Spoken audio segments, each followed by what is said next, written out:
সেদিন ছুটির দিন খুব বেড়াতে যেতে ইচ্ছা করছিল, তাই আমি আর মা ঘুরতে বেরিয়ে পড়লাম গঙ্গা দেখতে। গঙ্গার পাড়ে গিয়ে বসে থাকলে মনটা আলাদা করেই ভালো লাগে। বাবাকে নিয়ে যাইনি, বাবা বাড়িতেই ছিল। আমি মা দুজনে মিলে চলে গেলাম আমাদের এখান থেকে বাসে করে একদম ডিরেক্ট গঙ্গার ঘাটে। দেখো, আর এরকমই সেদিন পুরো দিনটা মেঘলা মেঘলা ছিল, সাথে ছিটেফোঁটা বৃষ্টিও পড়ছিল। আর আমরা যখন গেছি তখন দেখো গঙ্গায় সবে জোয়ার আসছে। আর এই বাচ্চাটা, আমরা যতক্ষণ ছিলাম প্রায় ততক্ষণই স্নান করছিল।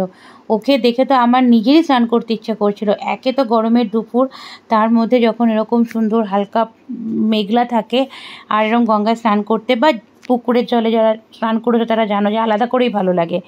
আর দেখো এই গঙ্গায় সবাই স্নান করে, তো অনেকেই আসছিল যাচ্ছিল। আর দেখো, দেখে বুঝতেই পারছো যে এই লেভেলে তখন জোয়ারটা আসছে। আর আমার এত ভালো লাগছিল যে জোয়ারটা যখন ওই সিঁড়িতে আছড়ে আছড়ে পড়ছিল আর এরমভাবে ঢেউ খেলছিল, জলটা একটা আলাদাই ভালো লাগছিল। আর আমি তো দৌড়ে এটা দেখে থাকতেই পারলাম না, জলে নেমে গেলাম। মানে সিঁড়িতেই দাঁড়িয়েছিলাম, স্নান করিনি তো। আর এই জলগুলো যখন আছড়ে আছড়ে এসে পড়ছিল সিঁড়িতে, তো আমার ভীষণ ভালো লাগছিলো। আমি পুরো বিকেলটাই সিঁড়িতে এভাবে জলে পা ডুবিয়ে বসে থেকেই কাটিয়ে দিয়েছি। দেখো কীরকম, পুরো সমুদ্রে যেরকম হয় না যে মানে আছড়ে এসে পড়ে, ঠিক এরকমভাবে দেখো, মানে সেই ছোট সমুদ্র ফিল হচ্ছিল এরকম আর কি। আর এই যে দুটো বাচ্চা এখানে, এরা ওই এরা সবসময় জলে থাকে, এরা এখানে স্নান টান করে এই বাচ্চাটা। তো ও দেখলাম পুরো এই জোয়ারটাকে এনজয় করছিল। আর ধীরে ধীরে আরও মেঘ হয়ে আসছিল, বৃষ্টি পড়ছিল। গঙ্গায় বৃষ্টি পড়া দেখতেও আমার খুব ভালো লাগে। আমি এর আগেও সেরকম সিচুয়েশনে গঙ্গার পাড়ে বসে ফিল করেছি, খুব ভালো লাগে আমার। আরও অনেকজন, আর এই যে দূর থেকে যখন বালি ব্রিজের এই ট্রেনটা যাচ্ছিলো, এটা তোমার আর খুব ভালো লাগে যে মানে এতটা লম্বা ট্রেনটা আওয়াজ করে করে যায়।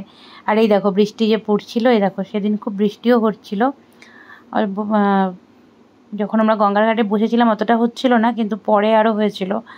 বাট এই জোয়ার, হালকা মেঘ, বৃষ্টির ফোঁটা সব মিলিয়ে একটা অসাম, একটা বেশ সুন্দর পরিবেশ। আর এই গরমে যখন এই গঙ্গার ঠান্ডা জলটা এসে গায়ে লাগে না, আলাদাই মানে ভালো লাগে, একটা আলাদাই তৃপ্তি কাজ করে।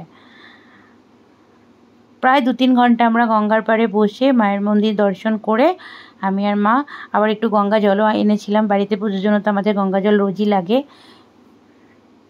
আর জোয়ারের জল মানে ভাবাই যায় না, মানে লোভ সামলাতেই পারছিলাম না, মানে মনে হচ্ছে যে কত কি ভরে নিয়ে যাবো। আর এই দেখো ছিটেফোঁটা বৃষ্টি পড়ছিল, আলাদা করেই ভালো লাগছিল। কিছু ভিডিওই করিনি, মানে এত ভালো লাগছিলো। এগুলো সবই ফটো, স্টিল ফটো ক্যাপচার করেছিলাম ফোনে। এবং ধীরে ধীরে জানো তো, এই একটা সিঁড়ি, এটা আমি আরেকটা সিঁড়িতে উঠে গিয়ে দাঁড়িয়েছি, মানে দুটো সিঁড়ি পুরো জোয়ারের জলে 2-3টে সিঁড়ির বেশি ভরে গেছিলো।